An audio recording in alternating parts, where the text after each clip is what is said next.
So Percy and I are here to give you my TBR for the COVID-19 Read-a-thon. I tried to come up with at least one book for each of the squares to give you some ideas. This might be what I stick to. I'm kind of bad at sticking to TBRs. So we'll see what happens. Now, I've come up with one book for every single square on the gaming board. I think I might stick to these. I might not. I might mix it up a little bit, just depending on how I like these books or not, especially since only one is a reread for me. But I'm going to go through each of the challenges, talk about them a little bit, maybe offer some suggestions, and then talk about what I'm reading. Let me know what you're reading too after you finish watching this video.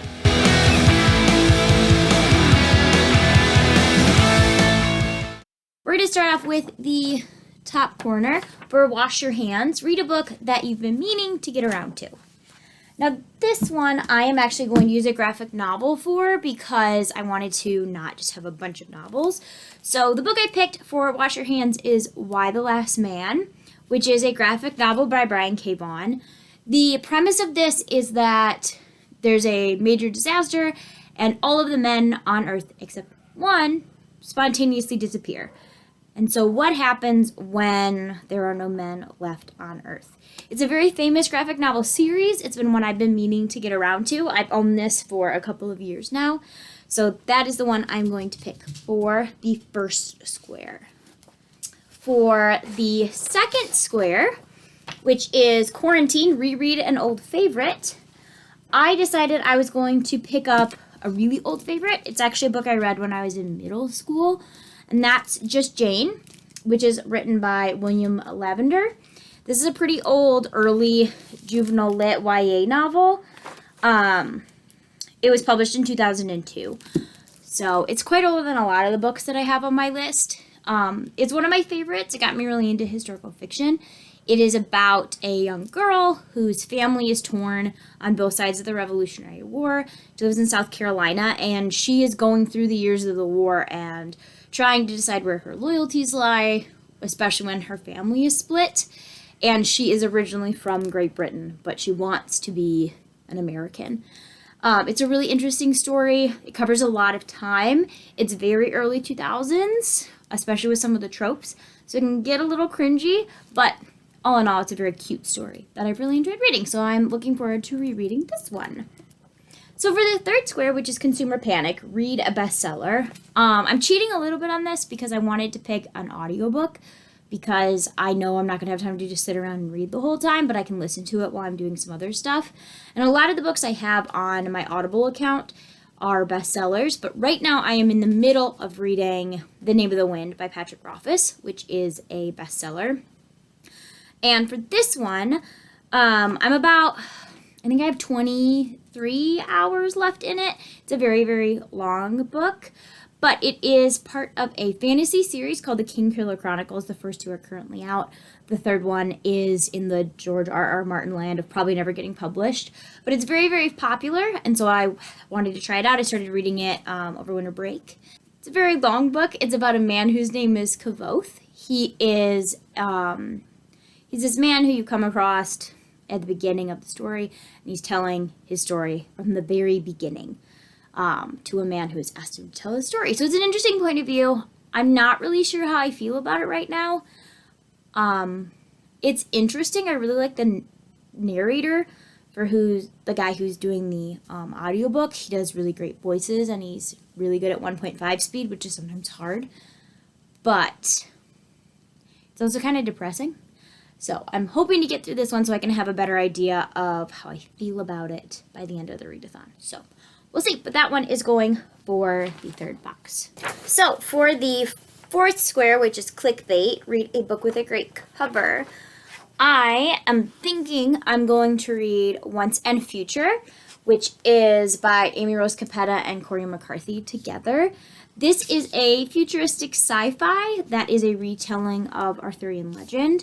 So we have a main character named Ari, who accidentally pulls a magic sword from a stone, and things go haywire from there.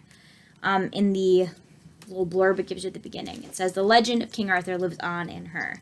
My name is Arlie Helix. I have a magic sword, a cranky wizard, and a revolution to start."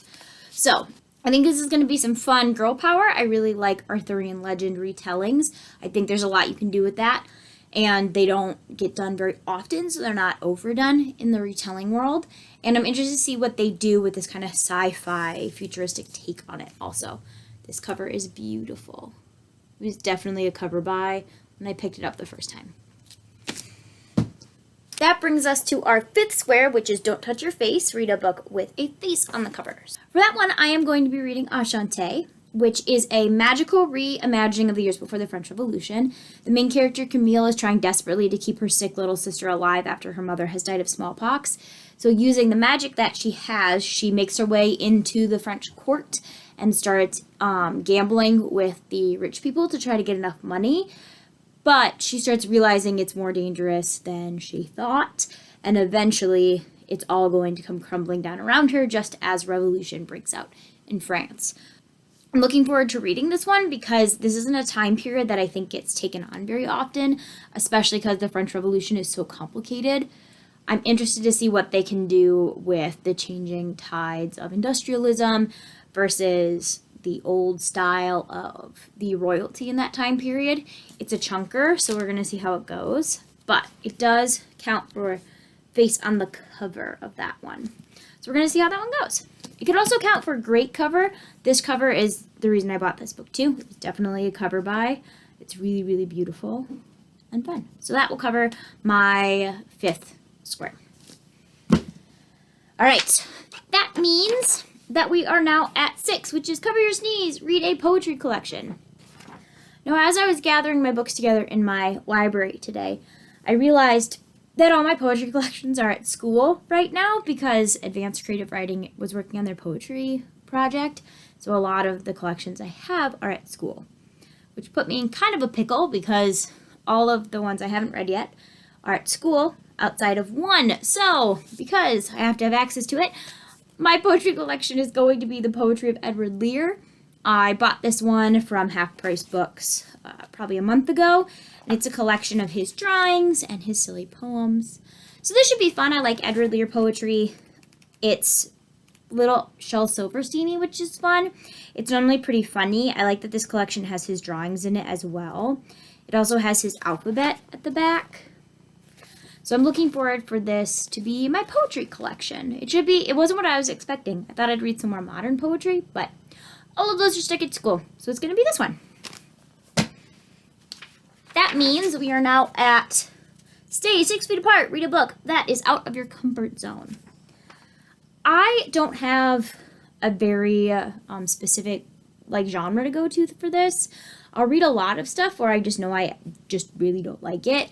So, for example, I don't read thrillers or suspense because I just know I won't like them. So what I decided to do here was go with a memoir because I don't love memoirs or autobiographies or biographies. I find them kind of dry. So I thought this would be a good chance to kind of push myself out of that comfort zone, try something new. So I'm going to be reading A Long Way Gone, which is a book about a boy soldier in Africa, and he moves to the United States, and it covers 3 different steps of his life and what it was like to live there. Now, I don't have the dust jacket for this anymore. I think I thrifted this book, so it just doesn't exist, so I don't have a synopsis to give you, but it gets really good reviews. It's pretty popular, so I'm going to try this one out. Yeah, A Long Way Gone, Memoirs of a Boy Soldier. So that's what I'm going to be trying for out of my comfort zone, since I am not a huge fan of memoirs. Plus, it's nice and short, so I should be able to fit that in there pretty easily. All right, almost at the end. The next one is School Closures, very on brand. Read a book that you could have read in school. Now, I was pretty good in high school. I read most of the books that I was assigned. I think the only one I didn't read was Crime and Punishment, and I'm never going to read that book unless I'm forced to in grad school. So I tried to pick a book that I could have read in school, but we didn't ever get to. And it's also a reread for me, so it could also count for the rereading an old favorite. But I'm going to read Twelfth Night by Shakespeare because it's been a really long time since I've read this one. I read it in my undergrad when I was over in England, but it was like one of those like extra reading books. So it is one of my favorite Shakespeare plays, but I'm wondering if I will like it as much now that I have a little more experience and I'm not trying to read it in a super rushed time period. So that is going to be my You Could Have Read in School book. I'm going to try that one out because I'm not doing Russian lit. It's not my thing. And then finally, the last square is Pandemic. Read a book in a series. So I read a lot of series. I try to get through them all together, but I'm at the end or the beginning of a couple. So I decided that I'm going to read Rebel Spring by Morgan Rhodes, which is a part of the Fallen Kingdoms series. I read the first book of this probably 2 years ago, so I'm going to have to read a synopsis about what happened. But I remember really, really liking it, and so I'm not really sure why I didn't just continue on. I own the first 5 books of the series. Fallen Kingdoms is a multi-perspective fantasy series that follows 3 different countries on the same continent who are constantly at war with each other. There's a lot of class warfare and hoarding of resources, especially because one country has a lot of natural resources where the other 2 don't. In the first novel, we followed 4 different teenagers as they move through the beginnings of war and magic being brought back into the world. In the second novel, we get to see the consequences of what happened in the first as we continue to follow those same characters from their different continents now that a lot has gone wrong and a lot of people have died.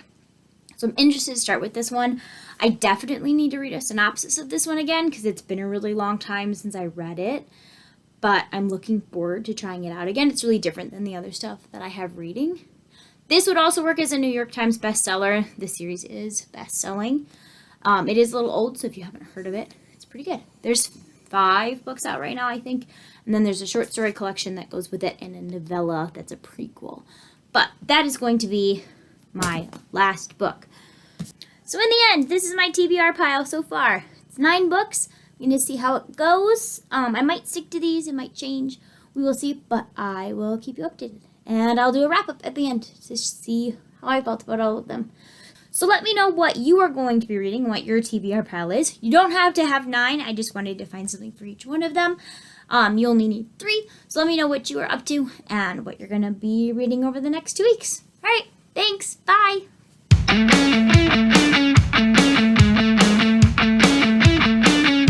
Girl power. I really like Arthur and...